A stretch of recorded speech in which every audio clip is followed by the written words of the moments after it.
콜로라도 래피즈 감독이 경기 후 20분 동안 벤치를 떠나지 못하고 멍하니 앉아있던 이유가 뭔지 아시나요? 전광판의 숫자는 0대 0이었습니다. 누군가는 지루한 무승부라 말할지도 모르겠네요. 하지만 경기 종료 휘슬이 울린 그 순간, 콜로라도 래피즈의 벤치 분위기는 마치 대참사라도 겪은 듯한 정적과 공포로 가득 찼거든요.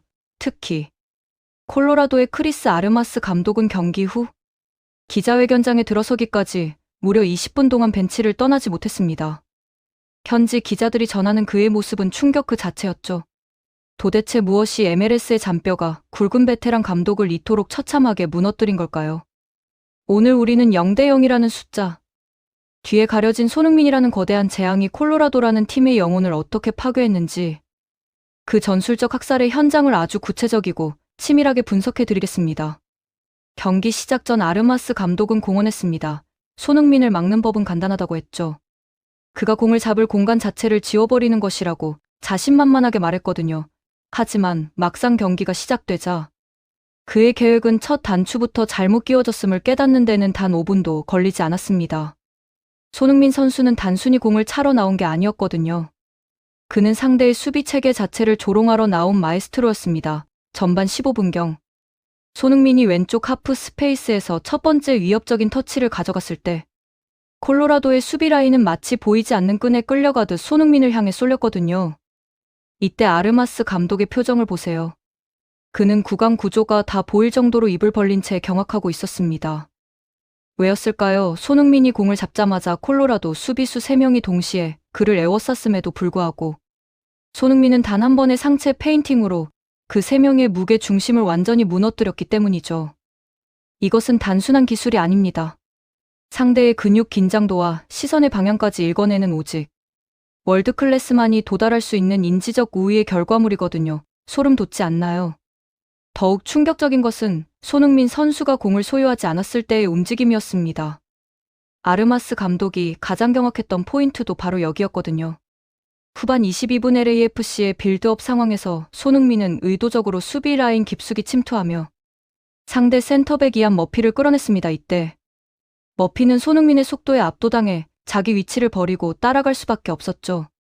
하지만 손흥민은 그 순간 갑자기 속도를 줄이며 방향을 꺾었고 머피는 관성을 이기지 못해 그대로 그라운드에 고꾸라졌거든요.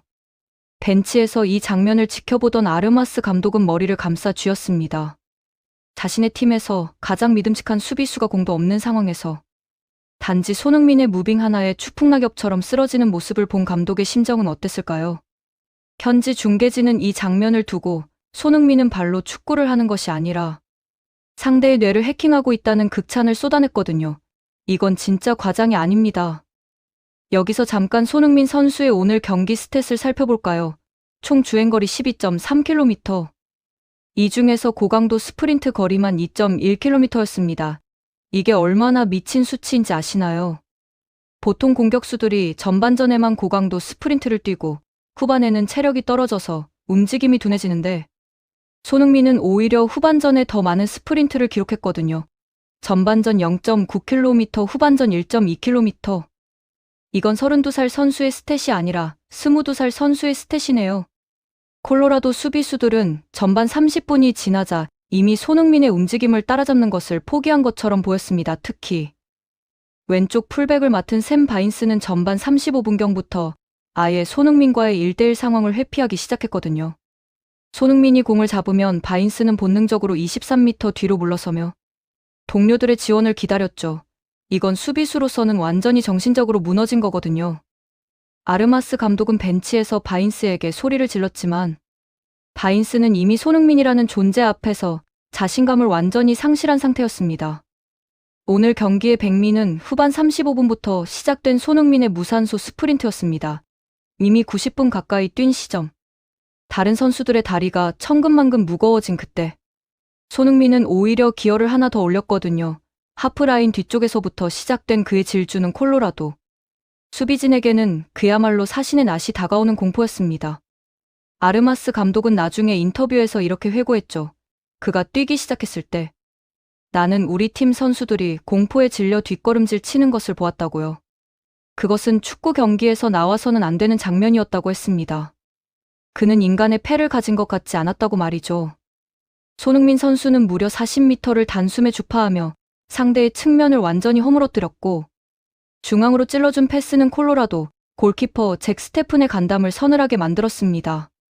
비록 동료들의 마무리가 아쉬워 어시스트로 기록되지는 않았지만, 그 찰나의 순간 콜로라도 수비진 전체가 얼어붙어 아무런 대응도 하지 못한 채 손흥민의 뒷모습만 바라봐야 했던 장면은 오늘 경기의 승자가 누구인지를 명확히 보여주는 증거였거든요.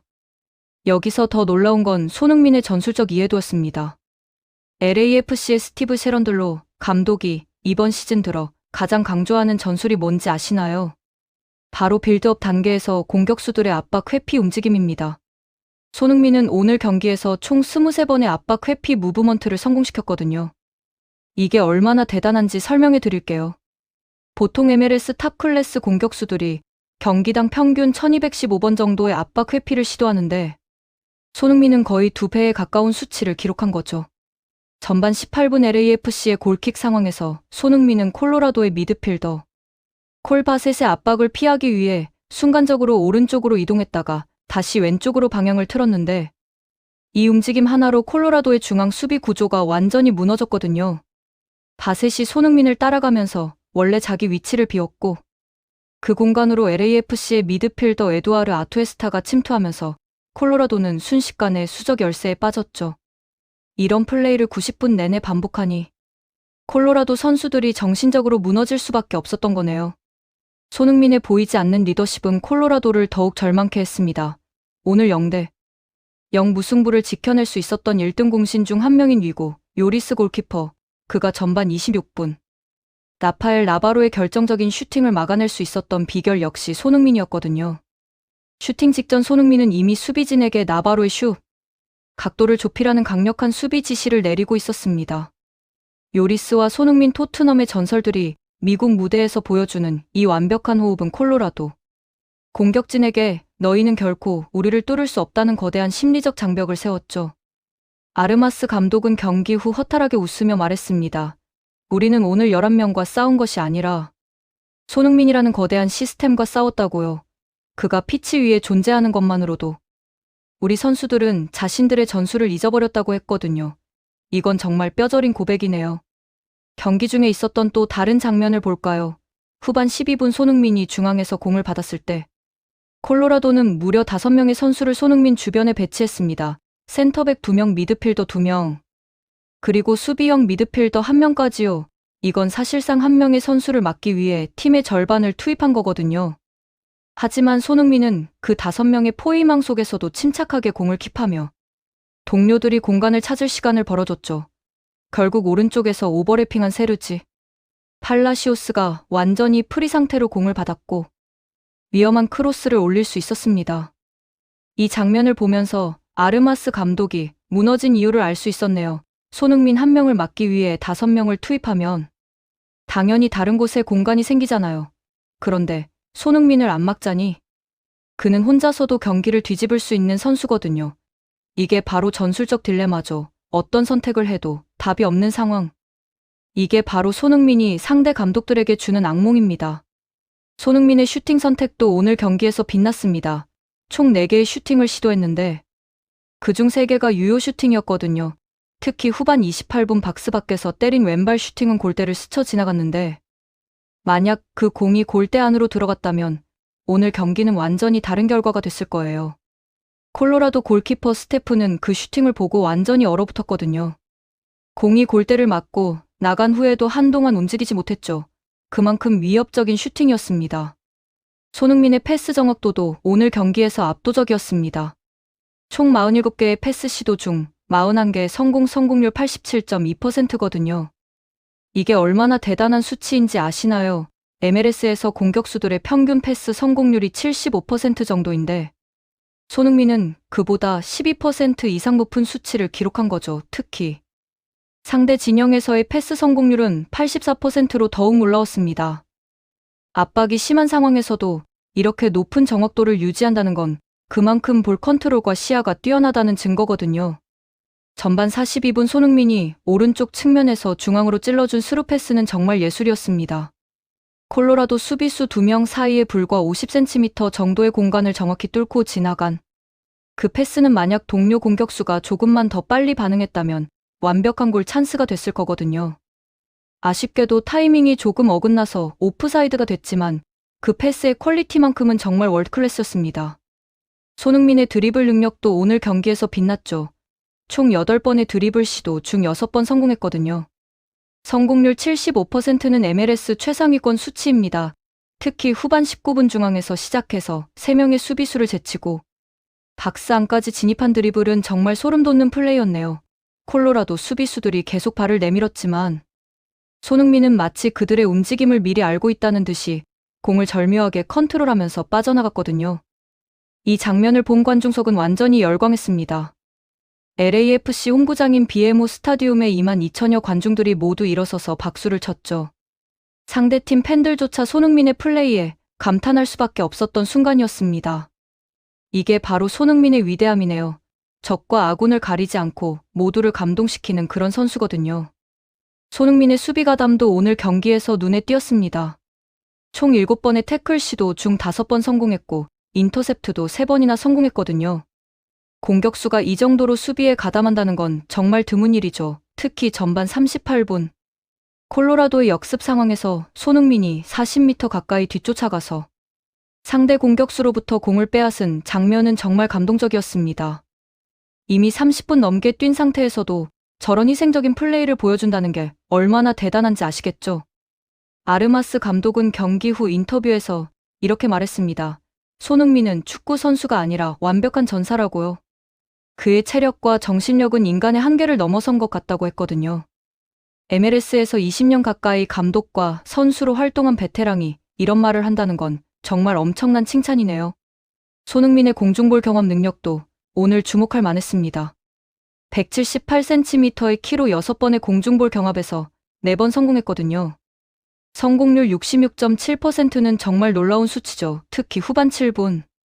콜로라도의 롱볼 상황에서 190cm가 넘는 센터백과의 공중볼 경합에서 이긴 장면은 정말 인상적이었습니다. 손흥민은 타이밍과 포지셔닝으로 신체적 불리함을 완전히 극복했거든요. 경기 중 손흥민의 위치 선정도 정말 환상적이었습니다. 히트맵을 보면 손흥민은 왼쪽 측면뿐만 아니라 중앙과 오른쪽까지 경기장 공격 3분의 1 전체를 커버했거든요. 이런 광범위한 활동 범위 덕분에 콜로라도 수비진은 손흥민을 마크할 특정 선수를 지정할 수가 없었죠. 손흥민이 왼쪽에 있다 싶으면 어느새 중앙으로 이동해 있고 중앙을 막으려고 하면 또 오른쪽으로 이동하는 식이었거든요. 이런 유동적인 움직임은 LAFC의 전술 시스템과도 완벽하게 맞아떨어졌습니다. 세런들로 감독은 경기 후 기자회견에서 손흥민이 우리 팀의 전술적 자유도를 엄청나게 높여준다고 극찬했거든요.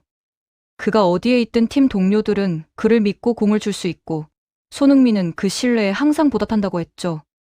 손흥민의 커뮤니케이션 능력도 오늘 경기에서 빛났습니다. 경기 내내 동료들과 끊임없이 대화하며 포지션을 조정하고 전술을 수정했거든요. 특히 후반전 들어서 LAFC가 3회, 4회, 3에서 4회, 3회, 3으로 포메이션을 바꿨을 때 손흥민이 직접 동료들에게 새로운 위치를 지시하는 모습이 카메라에 잡혔죠. 이런 리더십은 단순히 골과 어시스트로만 측정할 수 없는 엄청난 가치거든요.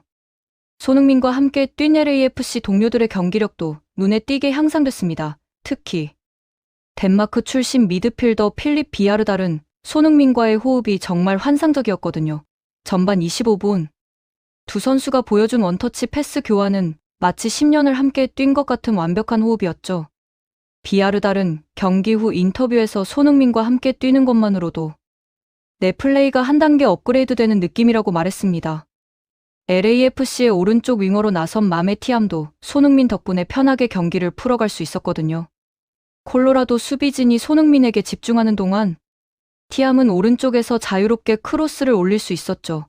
티암의 오늘 크로스 성공률은 58%로 시즌 평균인 41%보다 훨씬 높았습니다. 이게 다 손흥민 효과네요. 손흥민의 세트피스 능력도 오늘 경기에서 위협적이었습니다. 전반 32분. 박스 바로 앞에서 얻은 프리킥 상황에서 손흥민이 직접 슈팅을 때렸는데 그 공이 수비벽을 넘어 골대 상단을 아슬아슬하게 넘어갔거든요. 만약 조금만 더 낮게 맞았다면 완벽한 골이었을 거예요. 콜로라도 골키퍼는 손도 못 쓰고 바라만 봤죠. 후반 41분 오른쪽 코너킥 상황에서 손흥민이 올린 크로스도 정말 위협적이었습니다. 공이 중앙 수비수 사이로 정확히 떨어졌는데 아쉽게도 LAFC 공격수가 타이밍을 못 맞춰서 득점으로 연결되지 않았거든요. 하지만 그 크로스의 궤적과 스피드는 정말 완벽했습니다. 손흥민의 체력 관리 능력도 정말 대단했습니다. 32살의 나이에도 불구하고 경기 종료 휘슬이 울릴 때까지 스프린트 속도가 전혀 떨어지지 않았거든요. 오히려 후반 막판에 더 많은 스프린트를 기록했죠. 이건 정말 비정상적인 체력이네요. 손흥민이 평소 얼마나 철저하게 컨디션을 관리하는지 알 수 있는 대목입니다. 경기 후 GPS 데이터를 분석한 결과 손흥민의 고강도 활동 시간은 총 38분이었습니다. 90분 경기에서 38분 동안 고강도로 뛴다는 건 정말 엄청난 수치거든요. 보통 공격수들이 20분에서 25분 정도 고강도로 뛰는데 손흥민은 그보다 50% 이상 많이 뛴 거죠. 이게 바로 손흥민이 세계 최고 수준을 유지하는 비결입니다. 콜로라도 선수들의 경기 후 반응도 정말 인상적이었습니다. 경기가 끝나고 손흥민과 유니폼을 교환하려는 선수들이 줄을 섰거든요. 특히 콜로라도의 젊은 미드필더 콜바셋은 손흥민에게 사인을 받으며 완전히 팬이 된 모습을 보였죠. 바셋은 나중에 SNS에 손흥민과의 사진을 올리며 축구 역사상 최고의 선수 중 한 명과 경기를 했다고 썼습니다. 아르마스 감독은 경기 후 기자회견에서 정말 솔직한 심정을 털어놨습니다. 나는 오늘 경기를 준비하면서 손흥민을 막을 수 있다고 자신했다고요. 하지만 경기가 시작되고 5분 만에 그건 불가능하다는 걸 깨달았다고 했거든요. 그는 단순히 빠르거나 기술이 좋은 선수가 아니라 축구에 대한 이해도가 다른 차원이라고 했습니다. 그의 움직임 하나하나가 다 의미가 있고 우리 팀의 약점을 정확히 파고든다고요. 아르마스 감독은 또 이렇게 말했습니다. 손흥민과 같은 선수를 막으려면 팀 전체가 완벽하게 움직여야 하는데 한 명이라도 포지션을 벗어나면 그 순간 손흥민이 그 공간을 찾아내고 우리를 처참하게 무너뜨린다고요. 오늘 우리가 0대 0으로 막은 건 행운이었고 만약 경기가 10분만 더 길었다면 우리는 최소 2골은 먹었을 것이라고 했거든요. 이 말은 과장이 아닙니다. 실제로 경기 막판 손흥민의 움직임은 더욱 날카로워졌고 콜로라도 수비진은 완전히 지쳐서 제대로 대응조차 못하고 있었거든요. 만약 추가 시간이 조금만 더 주어졌다면 손흥민이 결승골을 터뜨렸을 가능성이 정말 높았습니다. 손흥민의 멘탈리티도 오늘 경기에서 빛났습니다. 0대 0으로 답답한 상황이 계속되었지만 손흥민은 끝까지 포기하지 않고 기회를 만들기 위해 노력했거든요. 특히 후반 막판 체력이 바닥난 상황에서도 동료들을 독려하며 끝까지 승리를 위해 싸웠죠. 이런 모습이 바로 진정한 리더의 모습입니다. 경기가 끝나고 손흥민은 관중석을 향해 박수를 보냈습니다. 비록 골은 터뜨리지 못했지만 팬들에게 감사의 인사를 전한 거죠. 관중들은 손흥민의 이름을 연호하며 열렬한 박수를 보냈거든요. 이날 BMO 스타디움에는 한국 팬들도 많이 있었는데 태극기를 흔들며 손흥민을 응원하는 모습이 정말 감동적이었습니다. LAFC는 이번 시즌 손흥민 영입 후 완전히 다른 팀으로 변신했습니다. 손흥민이 합류하기 전 팀의 평균 득점은 경기당 1.4골이었는데 손흥민이 온 후에는 2.1골로 급상승했거든요. 이게 다 손흥민의 영향력이죠. 손흥민이 직접 골을 넣지 않아도 그가 피치 위에 있는 것만으로 팀 전체의 공격력이 상승합니다. 손흥민의 MLS 적응기도 정말 인상적입니다. 많은 사람들이 손흥민이 MLS 스타일에 적응하는데 시간이 걸릴 거라고 예상했거든요. 하지만 손흥민은 단 2경기 만에 완벽하게 적응했죠. 오히려 MLS가 손흥민 스타일에 적응해야 하는 상황이 됐습니다. 다른 팀 감독들은 손흥민을 연구하느라 밤잠을 설치고 있다는 소문도 들리네요. 손흥민 효과는 LAFC의 티켓 판매에도 엄청난 영향을 미쳤습니다. 손흥민이 합류한 후 LAFC의 홈경기 평균 관중 수가 30% 이상 증가했거든요. 특히 한국계 미국인들과 아시아계 팬들의 유입이 눈에 띄게 늘었죠. LAFC 구단 관계자는 손흥민은 단순한 선수가 아니라 LAFC를 글로벌 브랜드로 만들어주는 아이콘이라고 말했습니다. 손흥민의 상업적 가치도 정말 엄청납니다. 그가 입는 유니폼은 출시되자마자 매진되고 손흥민 관련 굿즈들은 불티나게 팔리고 있거든요. LAFC는 손흥민 영입으로 티켓 판매와 굿즈 판매, 그리고 스폰서십까지 엄청난 수익을 올리고 있습니다. 이게 바로 손흥민의 진정한 가치네요. 미국 언론들의 반응도 정말 뜨겁습니다. ESPN은 손흥민을 MLS 역사상 가장 위대한 영입이라고 평가했고, 스포츠 일러스트레이트는 손흥민이 MLS의 위상을 한 단계 끌어올렸다고 보도했거든요. CBS 스포츠는 손흥민 덕분에 미국 축구 팬들이 진정한 월드클래스 플레이가 무엇인지 배우고 있다고 썼죠. 손흥민의 영향력은 비단 LAFC에만 국한되지 않습니다. MLS 전체의 경기력 향상에도 기여하고 있거든요. 다른 팀들이 LAFC와 경기를 하기 위해 더욱 철저하게 준비하면서 리그 전체의 수준이 올라가고 있죠. 이게 바로 진정한 레전드가 리그에 미치는 영향입니다. 재밌게 보셨다면 구독과 좋아요, 알림 설정 부탁드립니다.